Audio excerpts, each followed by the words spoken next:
Začel bi mogoče s tem, da smo v prostorih oziroma v hiši, ki je nesporno bila eno izmed prizorišč nastajanja slovenske države.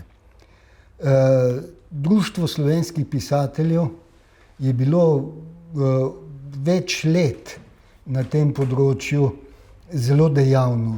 Pa ne samo društvo kot društvo, ampak slovenski pisatelji sploh, tudi tisti, ki so sodelovali v okviru Nove revije in še po nekaterih drugih revijah in objavljali prispevke na to temo in nastopali na več tako imenovanih kulturnih plenumih in forumih, deloma organiziranih strani Socialistične zveze Slovenije tedanje, deloma pa kar samostojno strani Društva slovenskih pisateljev.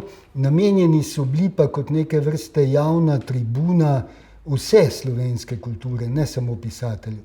No, ampak društvo je bilo nosilec te aktivnosti in se je s tem navezalo na zelo dolgo tradicijo, praktično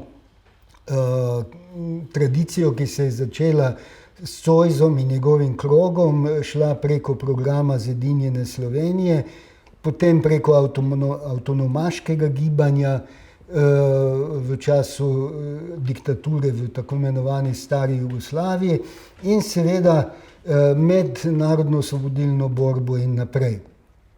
Glavno gibanje, ki je na koncu res pripeljalo do države, vse na področju kulture, pa se je začelo zares intenzivno v 80-ih letih, kot rečeno s pojavom Nove revije in znano 57. številko Nove revije in z prej omenjenimi forumi in plenumi slovenske kulture.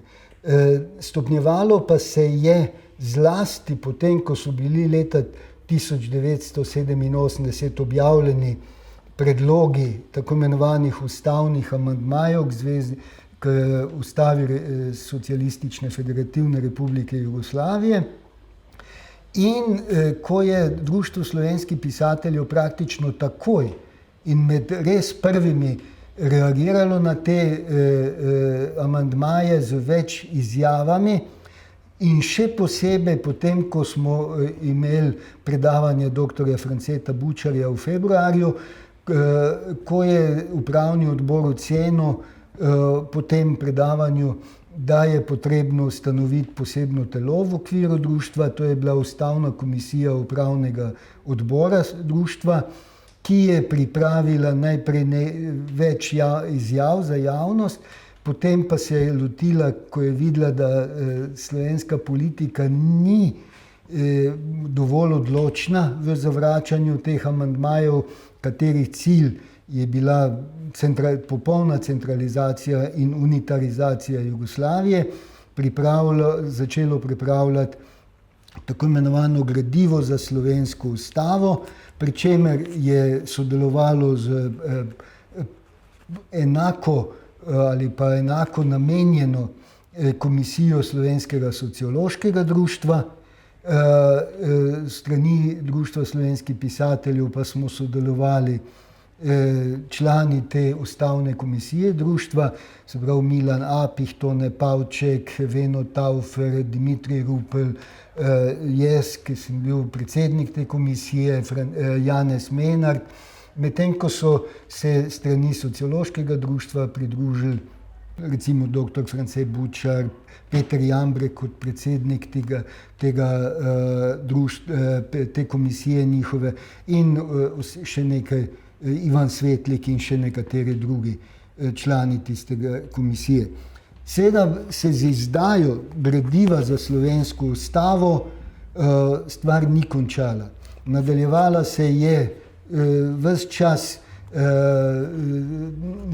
ustanavljanja novih političnih organizacij, med drugim so se prav v tej sobi za to mizo smo se sestajali soustanovitelji Slovenske demokratične zveze, tudi nekatere druge stranke so koristile te prostore, ko so nastajale.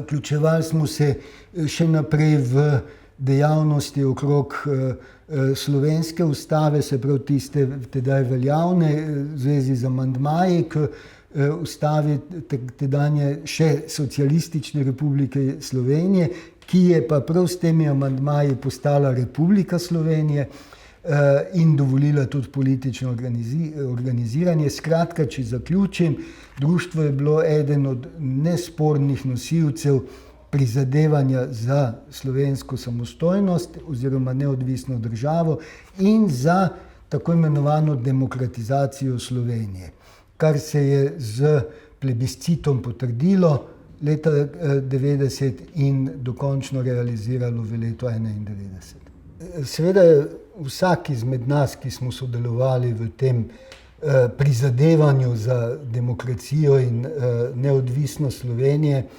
sodeloval na osnovi različnih svojih osebnih spoznanj in tudi motivov.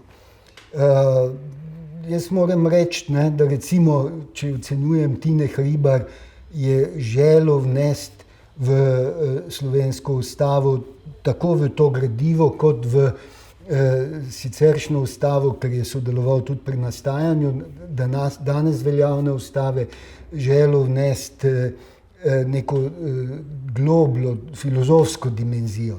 Spomenka Hribar, vemo, je bila nosilka prizadevanj za spravo in ustrezen odnos do žrtev povojnih pobojev. Sam zase lahko rečem, da me je motiviralo predvsem neko spoznanje, ki je izhajalo iz mojega večkratnega daljšega bivanja v nekaterih drugih republikah Jugoslavije, zlasti v Sarajevu, kjer sem služboval skoraj 2 leti in pol, v Makedoniji in tako naprej, kjer sem pač zaznal to,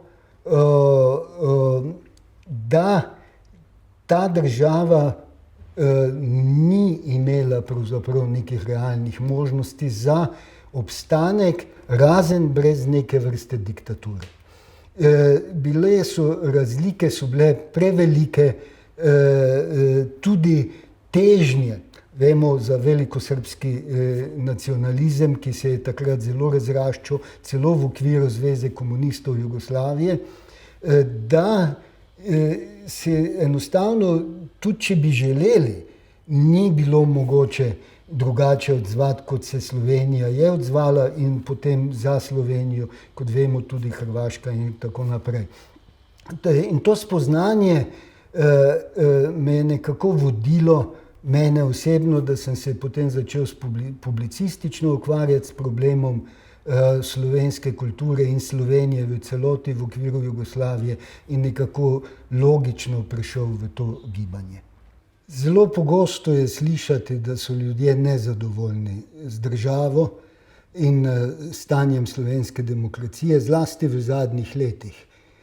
Vendar bi sam vendarle rekel, da je treba ob tem pomisliti na to, kakšne so bile možnosti za obstanek slovenske kulture, slovenskega naroda in tako naprej. Če bi se ambicije, ki jih je tedaj kazala zlasti Srbija in srbski nacionalizem, tudi v okviru Zveze komunistov Jugoslavije, če bi se vse to uresničilo. Mi smo grožnje s tem videli že prej. Spomnimo se tako imenovanih skupnih jeder, ki jih je preprečila ravno slovenska kultura, slovenski pisatelji, Janez Menart, Ciril Zlobec in tako naprej. Po drugi strani pa je vendarle treba reči, da seveda Slovenci nimamo tradicije državnosti, nimamo tradicije demokracije in da potem, ko smo toliko časa bivali tudi v najprej Avstriji, Avstro-Ogrski, potem Jugoslaviji, seveda nas je to zaznamovalo in so mogoče pričakovanja bila tudi zelo idealistična.